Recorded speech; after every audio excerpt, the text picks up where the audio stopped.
Jesus now. పరిశుద్ధులు ప్రియులైన దేవుని పిల్లలందరికీ యేసుక్రీస్తు నామములో శుభవందనాలు తెలియజేసుకుంటా ఉన్నాను. ఒకసారి మా ఇంట్లో పనిచేసే స్టాఫ్ మాట్లాడుకుంటున్నారు. నేను రాగానే వాళ్ళు ఆగిపోయారు. ఏంటమ్మా అంటే వాళ్ళు చెప్పలేదు. తర్వాత వాళ్ళు ఏం చెప్పారంటే, మొన్న మానేసింది కదండి ఒక అమ్మాయి, తనకి అరికాల్లో పుట్టుమచ్చ ఉంది, తను ఉన్నంత వరకు కూడా మనకి ఏమీ కలిసి రాదు, తను మానేసిన తర్వాత ఎంతో బాగుంటుంది మనకి అని చెప్పారు. నాకు చాలా ఆశ్చర్యం వేసింది. అమ్మాయి చాలా మంచి ఎఫిషియెంట్ వర్కర్ అనమాట. అదేంటమ్మా అలా అంటున్నారు ఏంటి అంటే, చూడండి మేడం ఈసారి ఆ అమ్మాయి వెళ్ళిపోయింది కదా, మనకు అంతా మంచి రోజులే వస్తాయని. అప్పుడు నేను అన్నాను, మన ఇంట్లో ఉండాల్సింది ఎవరు అంటే మనకి దేవుడు తోడుగా ఉంటే చాలు, అంతేగాని ఫలానా వాళ్ళ వల్ల మనకి ఒక చెడు జరుగుతుందని, ఇంకొకరు వస్తే వాళ్ళ కాలు వాళ్ళ పాదం పెట్టడం మంచిది కాబట్టి వాళ్ళ వల్ల మంచి జరుగుతుంది, ఇవన్నీ తప్పమ్మా. ఎందుకంటే దేవుడు కదా మన ఇంట్లో ఉండాల్సింది అని. తర్వాత ఒక 2-3 నెలల తర్వాత అమ్మాయి మళ్ళీ మా పిల్లలకు కనపడింది అనమాట. ఏంటంటే తను ఒక మంచి చోట, ఒక సూపర్ మార్కెట్లో చాలా మంచి శాలరీతో పనిచేస్తుంది. ఒక బైక్ కూడా కొనుక్కుందంట. ఒక చిన్న బైక్ కొనుక్కొని రోజు తన ఇంటి నుంచి బైక్తో వచ్చి ఆ సూపర్ మార్కెట్లో పనిచేస్తుందని తెలిసినప్పుడు నేను వెంటనే వాళ్ళతో అన్నాను, ఇప్పుడు చూడండి ఎవరికి మంచి జరిగింది, నా దగ్గర నుంచి వెళ్ళిపోయింది కాబట్టి మంచి జరిగిందని అమ్మాయి అనుకుంటుంది కదా. కాబట్టి మనం మనుషులకు ఏది ఆపాదించకూడదు. మనతో ఉండేవాళ్ళు దేవుడు ఆయన ఉంటే చాలు. మనకి ఏ పరిస్థితిలో ఏది జరిగినా సరే మనం దేవుని మీద ఆధారపడాలి. ఒక శిక్ష అయినా సరే అది మనల్ని ప్రేమించి దేవుడు విధించేది అనుకోవాలి. దేవుడు మనకి ఏదైనా ఒక ఘనత కలుగు చేస్తే ఎవరి కోసమో మనకి ఘనత కలుగు చేశాడని అనుకోవాలి. మనతో ఉండాల్సింది యేసయ్య మాత్రమే చెప్పాను. అది వారికి ఎక్కిందో లేదో నాకు తెలియదు, కానీ ఎక్కడికక్కడ ఖండిస్తూ దేవుని మాత్రమే గణపరచడం మనకు అలవాటు కాబట్టి ఆ విధంగా నేను వాళ్ళకి చెప్పాను. అదే మనస్ఫూర్తిగా నమ్ముతూ ఉంటాను.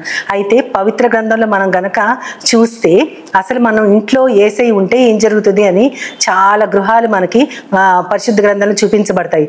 అందులో మొట్టమొదటిది యోహాను సువార్త లో మనం చూస్తాం. యేసుక్రీస్తు ఒక వివాహానికి ఆహ్వానించబడతారు. ఆయన ఆ వివాహానికి వెళ్ళినప్పుడు అక్కడ ద్రాక్షారసం వాళ్ళకి పంచి ఇచ్చే ద్రాక్షారసం అయిపోతుంది. అయితే అది వాళ్ళ బంధువుల ఇల్లు అని బైబిల్ పండితులు చెప్పేది ఏంటంటే, ఆ ఇల్లు వారి బంధువుల ఇల్లు. అందుకనే మరియమ్మ గారు అంటే యేసుక్రీస్తు వారి తల్లి వచ్చి ఆయనతో ఏమంటదంటే, ద్రాక్షారసం అయిపోయిందని చెప్తుంది. చెప్పినప్పుడు యేసుక్రీస్తు వారు అంటారు, అమ్మ నాకెందుకు చెప్తున్నావు, నా సమయం ఇంకా రాలేదు కదా అంటారు. అన్నా సరే ఆ మాట గురించి ఏం పట్టించుకోకుండా అక్కడున్న పనివారితో మీరు ఆయన చెప్పినది చేయుడి అని అంటది. అంటే ఆయన ఏం చెప్తారో అది చెయ్యండి అని చెప్పి వెళ్ళిపోద్ది. అంటే తన కుమారుడి మీద ఆయన దైవ కుమారుడని ఎంత నమ్మకమో, ఆయన ఏదైనా చేయగలడు. ఇంకా సమయం రాలేదంటే తన అద్భుతాలు ఏ విధంగా స్టార్ట్ చేయలేదు. అప్పటికి ఇంకా 30 ఏళ్ళు నిండినే కానీ ఇంకా మొదలు పెట్టలేదు. అది మొట్టమొదటి అద్భుతంగా పండితులు చెప్తా ఉంటారు. ఏంటంటే అప్పుడు ఆయన వారికి ఒక పని చెప్తాడు. ఏంటంటే ఇక్కడున్న రాతి బాణల నిండా అంచుల మట్టుకు మీరు నీళ్లతో నింపండి అంటారు. నీళ్లతో నింపగానే అది ద్రాక్షారసంగా మారిపోతుంది. అది మొట్టమొదటి అద్భుతం. ఆయన ఆహ్వానించబడిన వివాహంలో ఆయన ఉంటే నీరు ద్రాక్షారసంగా మార్చబడింది. అంటే ఎంత అద్భుతం అంటే, దేవుడు మన ఇంట్లో ఉంటే మనం కన్నీరు కార్చినా, వేదన అనుభవించినా, శ్రమ వచ్చినా సరే దాన్ని తట్టుకుని మనం ముందుకు వెళుతూ ఉండాలంటే దేవుడు మాత్రమే మనకు తోడుండాలి. ఆయన వాక్యంలో మాత్రమే మనం పాదుకొని ఉండాలి. కాబట్టి ఆ ఇల్లు అంటే ఆ వివాహం జరిగే ఇల్లు ఆ గొప్ప అయిపోయిన దాన్ని భర్తీ చేసి మరింత రుచిగా ఉంది. ముందు ద్రాక్షారసం కంటే ఇది చాలా రుచిగా ఉందని అక్కడ వారు చెప్తారు. కాబట్టి అటువంటి అద్భుతం దేవుడు అక్కడ చేశారు. అదేవిధంగా మనం ఇంకో గ్రంథం చూసుకుంటే మార్కు సువార్త 1వ అధ్యాయం 29 నుంచి 31 వచనాల వరకు మనకు కనపడుతుంది. అక్కడేం కనపడుతుంది అంటే, ఆయన పేతురు అత్తగారి ఇంటికి వెళ్తారు. ఏంటంటే శిష్యులు చెప్తారు ఆయనకి ఏమనంటే, పేతురు అత్తగారు చాలా జ్వరంతో ఉంది అంటే ఆయన మనం వెళ్దామని చెప్పి అక్కడికి వెళ్ళి ఆమెను జస్ట్ చెయ్యి మాత్రం ముట్టుకుంటారు. చెయ్యి ముట్టుకోగానే వెంటనే ఆమె అంటే జ్వరం తగ్గిపోయిందంటే, నేను ఇదివరకు అనుకునేదాన్ని జ్వరమే కదా అది ఎలాగైనా తగ్గిపోద్ది, యేసుక్రీస్తు వచ్చి పట్టుకోవడం ఎందుకు అంటే అది ఏ రకమైన జ్వరమో మనకు చెప్పబడలేదు. ఇప్పుడున్న పరిస్థితుల్లో రకరకాల జ్వరాలు, తీవ్రమైన విష జ్వరాలు, వైరల్ ఇన్ఫెక్షన్స్, బ్యాక్టీరియల్ ఇన్ఫెక్షన్స్ వల్ల వచ్చే జ్వరాలు చాలా ఉన్నాయి. బహుశా అలాంటి దాంతో దేనితో అయినా ఆమె తీవ్రంగా బాధపడుతూ ఉండవచ్చు. కాబట్టి యేసుక్రీస్తు వారు వెళ్ళి ఆమె చేతిని ముట్టుకోగానే ఆమె లేచి వెంటనే శిష్యులకి యేసుకు కూడా ఆమె సపర్యలు చేయడం మొదలు పెడుతుంది. అంటే జ్వరం తగ్గిపోవడం మాత్రమే కాదు, జ్వరం తగ్గిపోయిన తర్వాత చాలా నీరసంగా ఉంటారు చాలా మంది, కానీ ఆమె అదేమి లేకుండా ఇనువడించిన ఉత్సాహంతో వారందరికీ సపర్యలు చేయడం మొదలు పెడుతుంది. అది గమనిస్తే కూడా ఆయన ఆ గృహంలోకి ప్రవేశించి, బహుశా అది ఏ తీవ్రమైన జ్వరం ఎటువంటి దానికి దారి తీసేదో తెలియదు, కానీ ఆయన రావటం వల్ల ఆమె పూర్తి ఆరోగ్యవంతురాలై ఉత్సాహవంతురాలైంది. అంతేకాకుండా మనం చూస్తే యాయీరు అనేటటువంటి ఒక అధికారి, ఆయన సమాజ మందిరపు అధికారి, ఆయన గురించి చూసుకుంటే గనక ఆయన యేసుక్రీస్తు వారి దగ్గరికి వచ్చి తన కుమార్తె చాలా జబ్బుతో చాలా డీలా పడిపోయిందని, మీరు తప్పకుండా మా ఇంటికి వచ్చి మా బిడ్డని స్వస్థురాలను చేయాలని వేడుకుంటే నేను వస్తున్నానంటారు యేసుక్రీస్తు వారు. ఆయన బయలుదేరినప్పుడు మార్గంలో ఆయనకి రక్తస్రావం గల స్త్రీ ఆయన ముట్టుకోవటం, ఆయన చెంగు ముట్టుకోవటం, ఆ తర్వాత ఆమె బాగుపడటం, చాలా మంది ఉంటే ఎవరు నా వస్త్రాన్ని ముట్టుకున్నారని అడగటం, ఆ తర్వాత ఆమె ముందుకు వస్తే నీ విశ్వాసం నిన్ను బాగుపరిచిందంటాం. ఇదంతా కూడా ఒక ఎపిసోడ్. అంటే యాయీరు అధికారితో బయలుదేరినప్పుడు మధ్యలో ఇదంతా జరుగుతుంది. జరిగినప్పుడు కాలం అంటే అక్కడ మనం అనుకుంటాము ఒకదాని వెంట ఒకటి చెప్తున్నారు అనుకుంటాం, కానీ అతను చాలా త్వరపడి ఉండొచ్చు. తన కుమార్తెకి చాలా తీవ్రంగా ఉంది అనారోగ్యం అని ఆయన బహుశా చాలా వేదన పడతా ఉండొచ్చు. కానీ యేసుక్రీస్తు వారు ఈమెను కూడా చూసి ఆమెకు కలిగిన స్వస్థతను కూడా ఆయన తన మహిమ కోసం, ఆమెకున్న విశ్వాసాన్ని గురించి ఇతరులకు చెప్పటం కోసం, దేవుని యొక్క మహిమ ప్రభావాలు అక్కడ అందరికీ తెలియటం కోసం అక్కడ అది జరిగింది. ఆ తర్వాత ఆయన అక్కడి నుంచి బయలుదేరబోతా ఉంటే అక్కడి ఆ యాయీరు కుమార్తె ఇంటి దగ్గర నుంచి వచ్చినటువంటి పనివారు వచ్చి, ఇంకా మీరు బయలుదేరటం వేస్ట్, ఎందుకంటే నీ కుమార్తె చనిపోయిందని చెప్తారు. అంటే జరిగిన ఈ డిలేకి ఆమె చనిపోయింది అక్కడ. అప్పుడు యేసుక్రీస్తు వారు అంటారు, ఏం పర్వాలేదు, భయపడకు, నమ్మిక మాత్రం ఉంచు అంటారు. నన్ను నమ్ము, ఎందుకంటే వచ్చారు, ఆయన వచ్చిన తర్వాత నేను నీ గృహానికి వస్తానని బయలుదేరాడు. ఆయన మధ్యలో జరగటం వల్ల ఆలస్యం అయింది. అయితే వీరు అక్కడికి వెళ్ళినప్పుడు యేసుక్రీస్తు ఆమెను చెయ్యి పట్టుకోవడం, ఆమె లేవటం, ఇవన్నీ మనకి తెలిసినవి. ఆ గృహంలోకి వచ్చినప్పుడు బహుశా ఆలస్యాన్ని దేవుడే అనుమతించి ఉండొచ్చు. వెంటనే యేసుక్రీస్తు వారు వెళ్ళి ఆమె అనారోగ్యంతో ఉన్నప్పుడు బాగుపరిస్తే అది మామూలుగా సహజంగానే బాగుపడేదేమో, యేసుక్రీస్తు వారు రాకపోయినా సరే మామూలుగా జరిగేదేమో అని అనేవారు ఉంటారనేమో దేవుడు అక్కడ ఆలస్యాన్ని కూడా, ఆమె మృతికి ఆ కారణమైన ఆలస్యాన్ని కూడా దేవుడు అనుమతించారు. ఆ ఆలస్యం ఎంతో మంచిదైంది, ఎందుకంటే చాలా మంది అక్కడ ఆ యొక్క సంఘటనను బట్టి ఆయన నమ్మిన వారు అనేకులు ఉన్నారు. కాబట్టి ఆయన ప్రవేశిస్తే ఆ ఇంటిలో మరణమున్నా సరే అది జీవం కలిగిన ఇల్లుగా మారుతుంది. అటువంటి గొప్ప నమ్మకము ఆయన ఉంచుకున్నారు. యేసుక్రీస్తు వారు కూడా నువ్వు భయపడకు, నమ్మిక మాత్రం ఉంచుము అని చెప్పారు. అంతేకాకుండా జక్కయ్యను గనక మనం చూస్తే లూకాసు వార్త 19వ అధ్యాయంలో 1 నుంచి 10 వచనాల వరకు జక్కయ్య గురించి చెప్తారు. అక్కడ ఏంటంటే యేసుక్రీస్తు వారు కోరుకుని జక్కయ్య ఇంటికి వచ్చారు.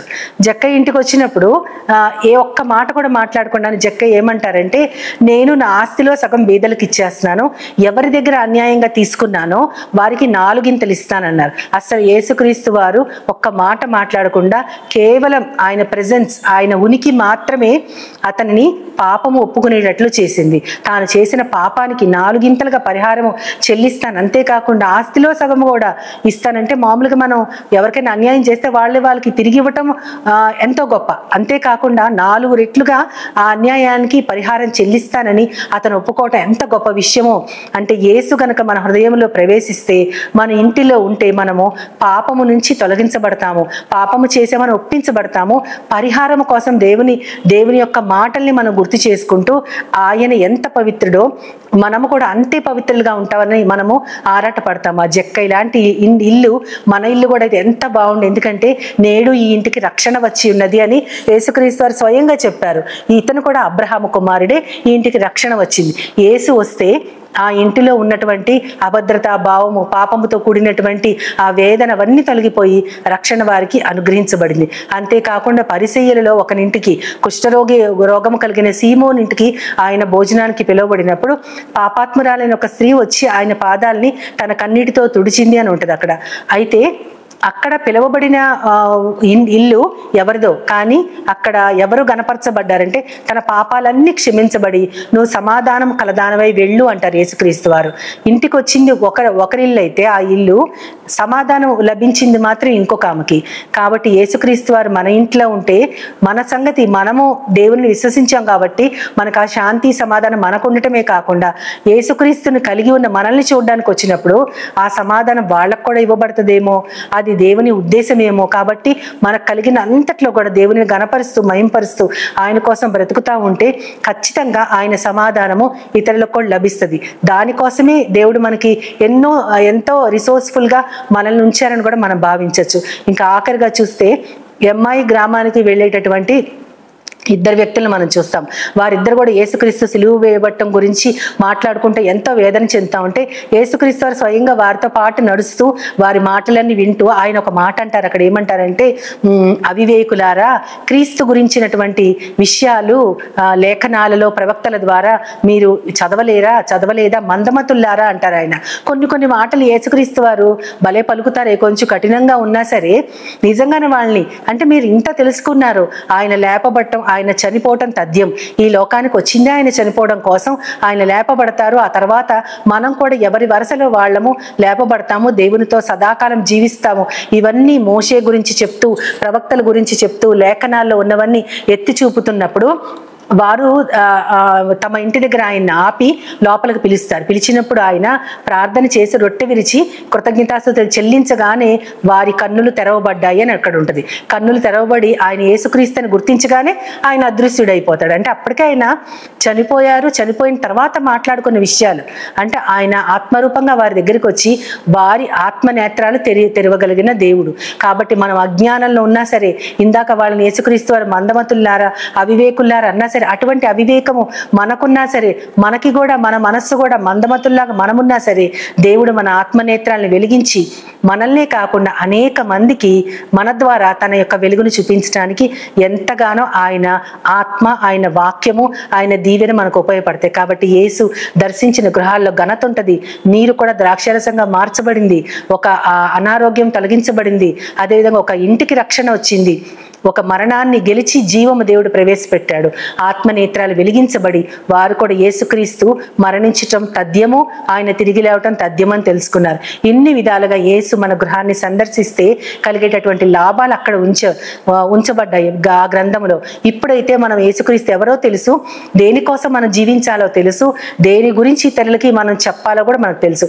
ఇంత స్పష్టంగా తెలిసిన తర్వాత కూడా మనము దేవుడు మనకు అనుగ్రహించిన దానిని మనం ఆయన చెప్పాలని ఉద్దేశించిన దానిని చెప్పకుండా ఎప్పుడు దాచుకోకూడదు. ఎందుకంటే అప్పుడే యేసు ఈ గృహంలో ఉన్నాడన్న దానికి గొప్ప సాక్ష్యము, మనమే దానికి నిదర్శనము. కాబట్టి మన ఇళ్ళన్నీ కూడా యేసును కలిగి ఉన్న ఇళ్ళగా ఇతరులకి రక్షణ అందించి, ఇతరులకు అనారోగ్యం పోగొట్టి, ఇతరుల్ని ఆత్మీయ మరణం నుంచి కాపాడగలిగే గొప్ప ఇళ్ళుగా మనందరి ఇల్లు ఉండాలని ఆ విధంగా కోరుకుంటూ యేసుక్రీస్తు నామం ద్వారా దేవుని సహాయం అడుగుతూ ప్రార్థన చేసుకుందాం. ప్రేమ నమ్మకం గల నా ప్రియ పరలోకపు తండ్రి, నాయన యేసు మా గృహాలలో ఉంటే ఏం జరుగుతుందో ఎంతో స్పష్టంగా వివరంగా మీరు నా ద్వారా చెప్పించారు ప్రవ్వ.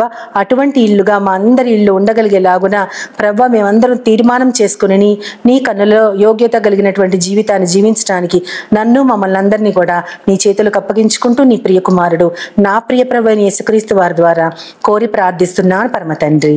ఆమేన్, ఆమేన్, ఆమేన్.